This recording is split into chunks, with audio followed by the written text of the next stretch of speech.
तो युद्ध का ऐलान हो चुका है। रूसी सेना ने यूक्रेन में घुसपैठ कर दी है और वहां का जो एयरपोर्ट है राजधानी कीव का, उस पर कब्जा कर लिया गया है। यूक्रेन में बड़ी संख्या में जो भारतीय फंसे हुए थे उन्हें भी वापस बुला लिया गया है। यूक्रेन ने अपना एयरबेस किया है। यूक्रेन ने सभी उड़ानों पर फिलहाल के लिए रोक लगा दी है, क्योंकि हालात वहां पर जो बने हुए हैं वो ये इजाजत नहीं दे रहे हैं कि ऐसे में किसी तरह की जो फ्लाइट्स हैं बाहर भेजा जाए। रशियन फोर्सेस ने ये दावा किया है कि कीव एयरपोर्ट पर कब्जा कर लिया गया है। इस बीच एक और बड़ी खबर आ रही है, परेशान करने वाली ये खबर है। यूक्रेन पर रूस की तीनों सेनाओं ने हमला कर दिया है। यूक्रेन पर एक साथ जल, थल और नभ से हमला किया गया है। मीडिया रिपोर्ट्स इस बात का दावा कर रही है। यूक्रेन के कई शहरों में रूसी सेना के टैंक जो हैं वो घुस चुके हैं। ब्लैक सी से रूसी सेना का ऑपरेशन जो है वो शुरू हुआ है। तो यूक्रेन से तीनों ओर से यूक्रेन को घेरने की तैयारी रूस पहले ही करके आया था। और आप देखिए कि यहां पर तीनों सेनाओं ने हमला किया है यूक्रेन पर। जल, थल और वायु तीनों सेनाओं ने यूक्रेन पर अटैक किया है। कई शहरों में घुस चुकी है रूसी सेना। रूसी सेना के टैंक्स जो हैं वो घुस रहे हैं। लगातार आक्रमण हो रहा है, अटैक हो रहा है। और इस बीच रूस में कीव पर भी कब्जा कर लिया गया। हमारे साथ संवाददाता संजीव जुड़ गए हैं। संजीव, ये हालात जिसका अंदेशा पहले से ही लगाया जा रहा था, लेकिन इतनी जल्दी ये सब हो जाएगा अंदाजा नहीं था। और आप देखिए कि यूक्रेन पर तीनों सेनाओं ने अटैक कर दिया है, एयरपोर्ट पर कब्जा कर लिया है। लेकिन रूस ये कह रहा है कि कब्जा करने का इरादा नहीं है। अगर इरादा नहीं है तो ये तस्वीरें क्या कह रही हैं?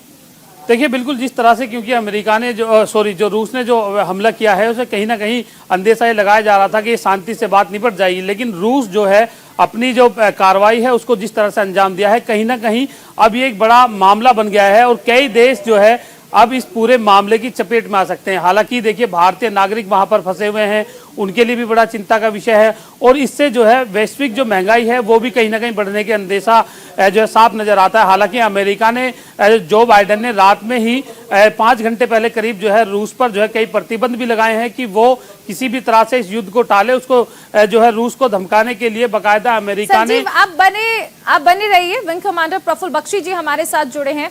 प्रफुल्ल जी, यूक्रेन पर जिस तरह से अटैक किया जा रहा है रूसी सेना की ओर से, अब तीनों सेनाएं जो हैं वो अटैक कर चुकी हैं। ये हालात किस तरह से बिगड़ रहे हैं और रूस क्यों नहीं समझ रहा है कि लाखों जिंदगियां जो हैं वो दांव पर लगी हैं? आप देख ही रहे हैं, क्योंकि अमेरिका ने जब पूरा कदम उठाए नहीं, नीटो ने पूरे कदम उठाए नहीं रशिया को रोकने के लिए। थोड़ी सी फोर्सेस भेजी हैं जो रशिया को कोई प्रॉब्लम नहीं आएगी। देखिए, हाफ हार्टेड अटेम्प्ट किया है इन्होंने वो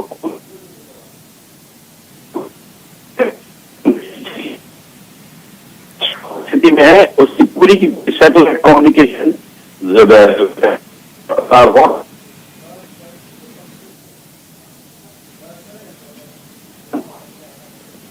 प्रफुल्ल जी, लेकिन हम जिस तरह देख रहे हैं कि सबसे अहम चीज है कि अमेरिका यहाँ पर लगातार यूक्रेन का स्टैंड तो ले रहा है, लेकिन सेना के तौर पर मदद नहीं कर रहा है। तो क्या बाहर से ही सिर्फ सपोर्ट करने से यूक्रेन में ये जो स्थिति बन रही है इसमें किसी तरह का सुधार आपको लगता है कि हो पाएगा? यहाँ तो टैंक्स के साथ घुस चुका है रूस। देखिए, ऐसा है, आप तो जिसको कहते हैं कि जब बहुत सारी ये है उसके आर्थिक प्रतिबंध लगाएंगे। आर्थिक प्रतिबंध का असर 1 साल बाद या 6 महीने, 8 महीने, 1 साल बाद पड़ता है। इस समय जो है प्रतिबंध लगाना है, आपको पूरा मिलिट्री डिफेंस और मिलिट्री ऑफेंस से काम लेना पड़ेगा। वो है नहीं, आप सिर्फ आर्थिक प्रतिबंध लगा देंगे। उनके ऑयल पाइपलाइन, गैस पाइपलाइन, ये से इसको रशिया घूम लेगा। वो अपने को इसको कहते हैं धोखा देने वाली बात अमेरिका कर रहा है।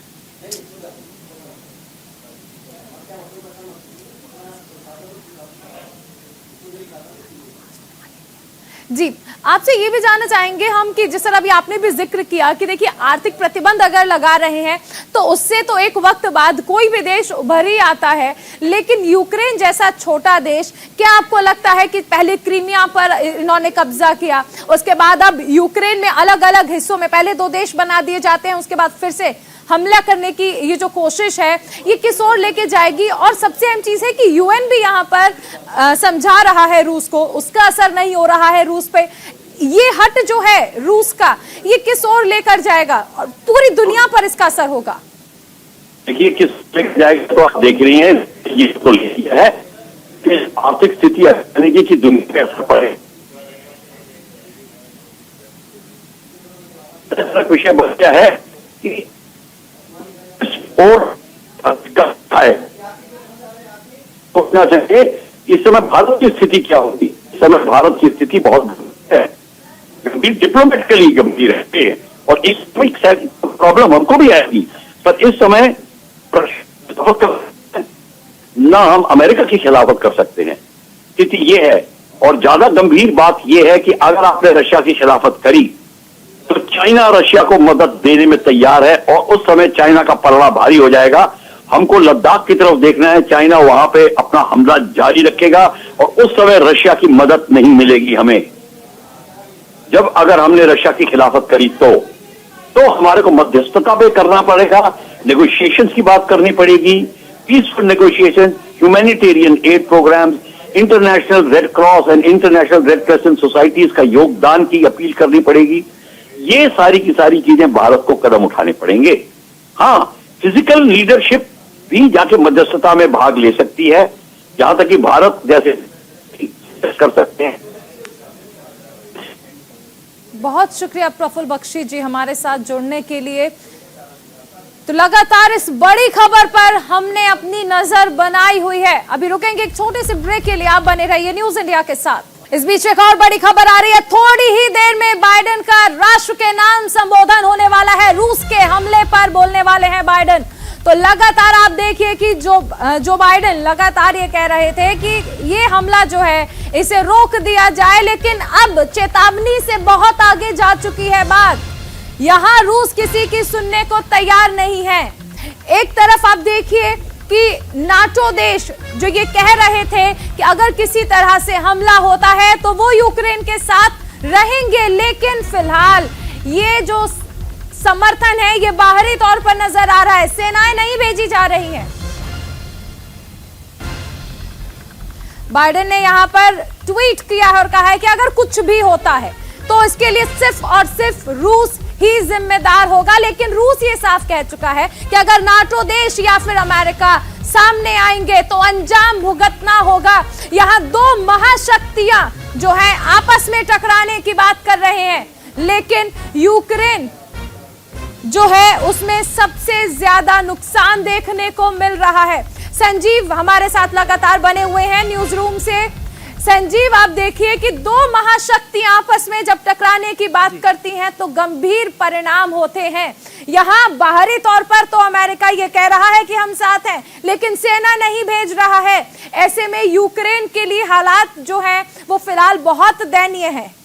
देखिए बिल्कुल, क्योंकि अमेरिका जो है जिस तरह से वो, हालांकि रूस से उसके जिस तरह से उसके जो संबंध हैं या जिस तरह से रूस जो है चाहता है, रूस को जो है अमेरिका दबाना चाहता है, लेकिन कहीं ना कहीं अमेरिका डायरेक्ट जो है लड़ाई जंग से बच रहा है। वो पीछे से तो सपोर्ट करेगा, लेकिन डायरेक्ट सामने आकर के वो रूस को चेतावनी देने के फिलहाल हालत में नहीं लगता है। वो बैक सपोर्ट करने के ज़्यादा जो है चांसेस ज़्यादा हैं। जिस तरह से उसने जो है पीछे भी आपने देखा किस तरह कई ऐसे मामले रहे जहां पर अमेरिका ने बैक सपोर्ट किया।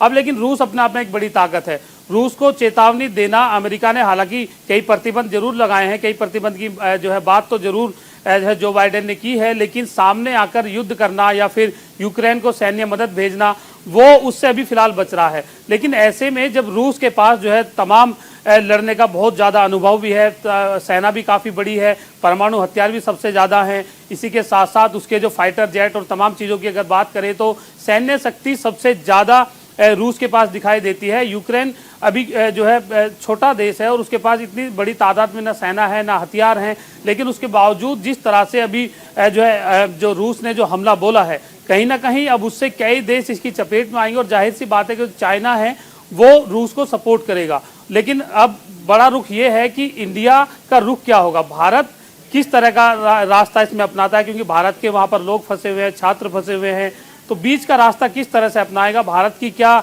जो है संजीव, यहाँ पर आप देखिए कि विडंबना ये है कि भारत ना तो खुलकर अमेरिका को सपोर्ट कर सकता है, ना खुलकर रूस को सपोर्ट कर सकता है, क्योंकि संबंध दोनों से अच्छे हैं। और अगर यहाँ से रूस से खिलाफत की जाती है तो चाइना रूस का साथ दे रहा है, तो यहाँ पर हमें लद्दाख को भी देखना होगा कि अगर यहाँ पर हम रूस के खिलाफ जाते हैं तो चाइना जो कि रूस का साथ दे रहा है, कहीं ऐसा ना हो वो लद्दाख पर कब्जा करना शुरू कर दे, या वहां पर कहीं ना कहीं, देखिए कब्जा तो नहीं कर सकते क्योंकि भारतीय सेना लगातार डटी हुई है, लेकिन कोशिश चीन लगातार करेगा। फिर देखिए अभी भारत के लिए सबसे बड़ी चुनौती यही है कि वो आखिरकार किसका साथ दे। तो इसलिए भारत जो है बीच का रास्ता अपना रहा है, क्योंकि हमारे जो संबंध है वो सभी देशों से हैं और करीब करीब जो है रूस से हमारे अच्छे संबंध रहे हैं, चाहे अमेरिका से भी अभी संबंध हमारे मजबूत रहे हैं। तो जाहिर सी बात है कि भारत को अभी बीच का रास्ता अपनाना पड़ेगा, क्योंकि चाइना जो सीधा है वो रूस के सपोर्ट में जाएगा। अगर वहाँ पर गतिविधियाँ होती हैं या फिर जो हमारी जो देश की जो सीमाएं जहां पर चाइना पहले से ही अपना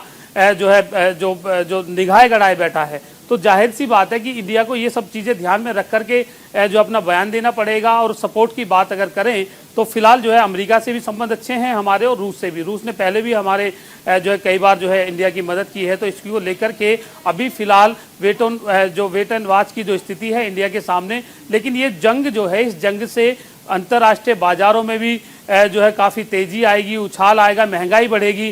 कई ऐसे स्रोत जो है वहाँ पर हैं कि जिससे कि पूरे विश्व भर में महंगाई झेलनी पड़ सकती है। लेकिन अभी बड़ा सवाल ये है कि आखिरकार अमेरिका जो है वो किस तरह की कार्रवाई करता है, वो सिर्फ बातें बनाएगा या फिर अपनी सेना भी जो है यूक्रेन के साथ लगाने को तैयार होगा। अभी क्योंकि हमला हुआ है, हमला किया गया है, ये हमला कहां तक जाता है, कहां कौन कौन देश इसके चपेट में आते हैं, कौन देश सीरिया, पश्चिमी एशिया, अमेरिका, ईरान, ये वो देश हैं जहां पर सीधे तौर पर आप देखिए कि असर होगा। और जिस तरह आप भी जिक्र कर रहे हैं, रूस आखिर क्यों नहीं समझ रहा है कि सिर्फ यूक्रेन पर कब्जा करने से ही पूरे विश्व में किस तरह से आप देखिए कि स्थिति बिगड़ जाएगी, महंगाई बढ़ जाएगी, लाखों लोगों की जान जाएगी और भुखमरी जैसे हालात भी बन सकते हैं। ये बातें सिर्फ रूस अपने हट में समझना क्यों नहीं चाह रहा? देखिए 1991 में जो है यूक्रेन का जब अलग हुआ था तो करीब 15 देश ऐसे थे जो कि उस समय पर बने थे। लेकिन अब क्योंकि रूस ये चाहता है कि जो वहाँ पर दो जो प्रांत हैं उनको वो स्वतंत्र राष्ट्र घोषित करना चाहता है, क्योंकि वहाँ की जो वेशभूषा है या उन लोगों के जो रहन सहन का तरीका है वो रूसी नागरिकों से काफ़ी मिलता जुलता है। तो रूस ये चाहता है कि वो जो दोनों देश हैं, वो जो दोनों प्रांत हैं, वो जो है स्वतंत्र देश घोषित हों और रूस की जो सरपरस्ती में आ जाएं। तो इसी को लेकर के जो पूरा विवाद चल रहा है, इसी को लेकर के ये जंग शुरू हुई है कि वो जो दोनों स्टेट हैं उनको चाहता है रूस कि ये हमारे कब्जे में आ जाएं और हम इन पर जो है अपने तरीके से। यहाँ संजीव आपने बहुत सही बात कही है कि रूस की पहले कोशिश यही है कि यूक्रेन के टुकड़े टुकड़े कर दिए जाएं और उसके बाद उन हिस्सों पर वो कब्जा करे। क्रीमिया इसका सबसे बड़ा उदाहरण है और सबसे सटीक उदाहरण है कि किस तरह पहले क्रीमिया को अलग किया गया, उसके बाद उस पर अटैक किया गया और उस पर कब्जा कर लिया गया। और यहाँ पर रूस ये तो कह रहा है कि कब्जा करना नहीं चाहता है, लेकिन मंशा वही है। आप सैन्य कमांडर्स के साथ घुस रहे हैं, आप टैंक्स के साथ घुस रहे हैं, आप मिसाइल अटैक कर रहे हैं, लेकिन आप ये भी कह रहे हैं कि आपका इरादा ये नहीं है कि कब्जा किया जाए। देखिए ये प्लानिंग रूस की आज से नहीं है, रूस काफी समय से इस प्लानिंग में लगा हुआ था और वहां पर पहले से ही रूस उन दोनों प्रांतों को जो है रूस लगातार अपनी सैन्य शक्ति दे रहा था, पीछे से सपोर्ट कर रहा था कि वो वहां पर अपने तरीके से विद्रोह करें। लेकिन अब क्योंकि बात जो है अंतिम लड़ाई तक पहुंच गई है और जिस तरह से सैन्य कार्रवाई हो गई है, तो रूस ने अब पूरी ताकत झोंक दी है कि अब करो या मरो, सीधे जंग की स्थिति में जो है रूस ने धकेल दिया है और रूस ने हमला कर दिया है, पहल कर दी है। लेकिन जिस तरह से जो है यूक्रेन को लगता था कि उसके साथ में अमेरिका खड़ा हो जाएगा, अपनी सेना भेजेगा, या कई ऐसे देश हैं जो कि यूक्रेन के साथ, जो कि नाटो चाहते थे कि यूक्रेन जो है उनका हिस्सा बन जाए। तो लेकिन अभी फिलहाल यूक्रेन को लग रहा था कि जो नाटो देश हैं वो जो है यूक्रेन के साथ आएंगे। लेकिन रूस अपने आप में एक बड़ी ताकत है, रूस के पास सैन्य अनुभव बहुत ज़्यादा है, जंग का अनुभव बहुत ज़्यादा है, सैन्य ताकत भी बहुत ज़्यादा है, परमाणु हथियार भी सबसे ज़्यादा है। तो वो फिलहाल उसके सामने टिकने की स्थिति नहीं है। लेकिन अमेरिका किस तरह की कार्रवाई करता है या किस तरह से यूक्रेन को सपोर्ट करता है, सेना भेजता है या फिर अंदर से सपोर्ट करता है, ये देखने वाली बात होगी फिलहाल। लेकिन अभी जंग की स्थिति वहां पर पैदा हो गई है, जंग छिड़ चुकी है। इसमें किस तरह की अब कार्रवाई होती है, कौन कौन देश किसके पाले में खड़ा होता है, ये फिलहाल देखने वाली बात होगी। जी संजीव, 80 टन हथियार तो अमेरिका ने भेज दिए हैं यूक्रेन के पास, और ये दिखाने की कोशिश जो है वो लगातार कर रहा है कि हम यूक्रेन के साथ हैं। थोड़ी देर में बाइडेन भी संबोधन करने वाले हैं, ट्वीट करके भी कह रहे हैं कि रूस को इसके अंजाम भुगतने पड़ेंगे। लेकिन अमेरिका अगर इतना ही ताकतवर है, क्योंकि महाशक्ति होने का दावा तो लगातार करता है, तो फिर क्यों सैन्य मदद देने को तैयार नहीं है? और यहां पर आप ये भी समझिए कि जब हम बात करते हैं अमेरिका की, तो चाइना जो कि सपोर्ट कर रहा है रूस को, और अमेरिका जो कि चाइना के साथ बिल्कुल जिसकी बनती नहीं है, तो क्या ये मान लिया जाए कि अमेरिका भी इंतजार कर रहा है कि चाइना खुलकर सामने आए, जिसके बाद अमेरिका दिखाए कि उसकी ताकत क्या है? देखिए बिल्कुल, क्योंकि कभी भी आपने देखा कि अमेरिका और जो रूस है कभी भी जो है आमने सामने एक साथ नहीं टकराए हैं इस तरह से अभी हाल ही में। लेकिन जिस तरह से अभी चाइना का जो रुख है, चाइना रूस को किस तरह की सपोर्ट करता है और चाइना का जो कदम है वो क्या होगा, उसको लेकर के अभी जो है वेट एंड वॉच की जो स्थिति में है अमेरिका है कि आखिरकार, क्योंकि चाइना जिस तरह से उभरता जा रहा है और अपने को जो है वैश्विक शक्ति घोषित करता जा रहा है कि हम जो है सबसे शक्तिशाली देश हैं, अमेरिका की लगातार चाइना पे निगाह बनी हुई है और वो चाहता है कहीं ना कहीं चाइना को सबक सिखाना अमेरिका भी। लेकिन अभी क्या कार्रवाई होती है, किस तरह का चाइना का रुख होता है, अमेरिका उसके बाद क्या जवाब देता है, ये फिलहाल अभी देखने वाली बात होगी। लेकिन रूस में अमेरिका यहाँ पर वेट एंड वॉच की स्थिति पर है, अभी चाह रहा है कि पहले हालात देख ले कि किस तरह से बनते हैं और उसके बाद वो किस तरह से जंग में उतरेगा। संजीव, आप बने रहिए, एक बड़ी खबर आ रही है। रूस के ऐलान जंग के बाद बाजार में भारी गिरावट देखने को मिली है। सेंसेक्स 1480 अंक टूट गया है, निफ्टी 16,600 अंक से टूट गया है। तो लगातार आप देखिए कि हम जिक्र कर रहे थे कि असर क्या पड़ेगा, यहां पर शेयर बाजार में भी इसका बड़ा असर देखने को मिला है। रूस के ऐलान जंग के बाद शेयर बाजार में भारी गिरावट देखने को मिली है। सेंसेक्स 1480 अंक टूट गया है, निफ्टी 16,600 अंक के नीचे आ पहुंचा है। तो अब आप देखिए संजीव, आप देखिए कि जिस तरह हम जिक्र भी कर रहे थे कि यहां पर रूस को यह समझना होगा कि सिर्फ यूक्रेन पर कब्जा करने से किस तरह वैश्विक तौर पर स्थिति बदलेगी, भुखमरी के हालात भी हो सकते हैं और शेयर बाजार में जो गिरावट है वो अब शुरू हो चुकी है। देखिए जाहिर सी बात है कि इसका असर तो जो शेयर बाजार है, जो अंतर्राष्ट्रीय बाजार, उस पर पड़ेगा ही। कई ऐसे देश हैं जिसको जो है काफी नुकसान होने वाला है और बहुत महंगाई काफ़ी उच्च स्तर तक भी जा सकती है, क्योंकि ये जंग जो है किसी के लिए भी जो है लाभदायक नहीं है, सबके लिए हानिकारक है और सबको नुकसान इसका उठाना पड़ेगा। चाहे वो एशिया के देश हों, चाहे वो यूरोप के देश हों, चाहे वो कोई और देश हो, इन सबको जो है इसका अंजाम तो भुगतना ही पड़ेगा। क्योंकि ये जिस तरह से अभी, क्योंकि जंग के हालात या कोई भी विश्व में जिस तरह से अभी जो है कोरोना महामारी की वजह से पहले ही जो है बाजारों में इतनी गिरावट थी, महंगाई चरम पर पहले ही थी, इंटरनेशनल मार्केट भी काफ़ी मंदी थी, चाहे अमेरिका हो, रूस हो, ब्रिटेन हो, बड़े देश कहीं भी इंटरनेशनल मार्केट में आप देखेंगे कि कोरोना की वजह से पहले ही सभी देशों की कमर टूट चुकी थी। ऐसे में ये जो युद्ध है, इससे सबसे ज़्यादा नुकसान होगा जो है लोगों को, कई देशों को इसका नुकसान उठाना पड़ेगा। लेकिन अभी ये है कि अगर ये जंग अगर ज़्यादा लंबी चलती है तो इसमें कई और देश इन्वॉल्व होने की भी जो है संभावना है। कौन देश किसकी तरफ जाएगा, यूक्रेन की तरफ कौन कौन खड़ा होगा, रूस की तरफ कौन खड़ा होगा, क्योंकि जाहिर सी बात है चाइना का जो रुख है वो रूस की तरफ है। ऐसे में यूक्रेन की तरफ अमेरिका जो है अंदर खाने सपोर्ट कर रहा है, हथियार भी वहां पर भेज रहा है, मदद भी भेज रहा है, लेकिन डायरेक्ट जो है सीधे से रूस से टकराने की फिलहाल अमेरिका जो है हालात में नहीं है। और जो तमाम जो देश हैं जो कि सक्षम देश हैं, वो किस तरह का रुख अपनाते हैं रूस के सामने आकर के अपनी संजीव, लेकिन आपको याद होगा कि अफगानिस्तान में जिस वक्त सबसे ज्यादा जरूरत थी अमेरिकी सेना की, उस वक्त अमेरिकी सेना ने वहां पर साथ नहीं दिया था। तो यूक्रेन में भी हम जब देख रहे हैं कि अमेरिका साथ देने की बात कर रहा है लेकिन सेना नहीं भेज रहा है, तो ये साथ किस तरह का है जिसकी कीमत यूक्रेन को ही चुकानी पड़ रही है। आप बने रहिए, आगे भी आपसे हम जानकारी लेंगे। तो युद्ध का ऐलान हो चुका है, लेकिन रूस क्यों नहीं समझ रहा है कि इसकी स्थिति किस तरह से बिगड़ सकती है। सिर्फ यूक्रेन ही नहीं, पूरे विश्व को इसकी कीमत चुकानी पड़ेगी। लगातार हमारी नजर इस बड़ी खबर पर बनी हुई है। अभी रुकेंगे एक छोटे से ब्रेक के लिए, आप बने रहिए न्यूज इंडिया के साथ। इस बीच एक बड़ी खबर, यूक्रेन पर रूस की तीनों सेनाओं ने हमला कर दिया है। यूक्रेन पर एक साथ जल, थल और नभ से हमला किया गया है। यूक्रेन के कई शहरों में रूसी सेना के टैंक घुस चुके हैं। ब्लैक सी से रूसी सेना का ये ऑपरेशन जो है वो शुरू हुआ था।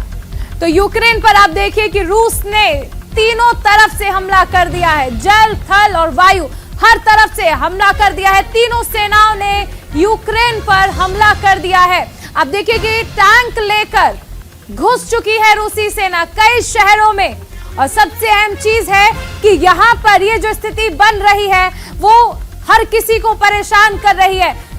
तमाम चिंताएं हो रही हैं। यूएन ने भी कहा कि रूस को ऐसे मामले में सैन्य कार्रवाई को रोक देना चाहिए, लेकिन अब बात से भी आगे हो चुकी है। यूएन की भी बात को नजरअंदाज कर दिया है यहां पर।